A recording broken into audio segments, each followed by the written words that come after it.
basig, ug wala magkasulti og tawtan sa iyang dila.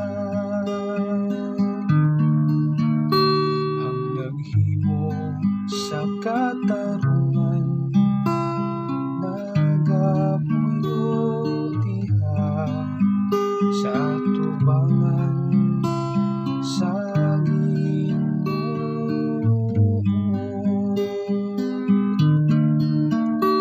Siya nga wala magdagmal sa iyang isikatawo, ni nagpasangil bato sa iyang silingan.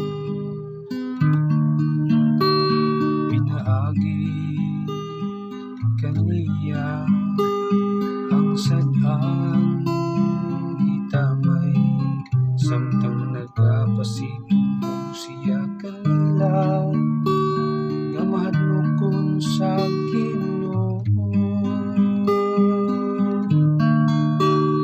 Ang naghimo sa katarungan nagapuyo diha sa atubangan sa Ginoo.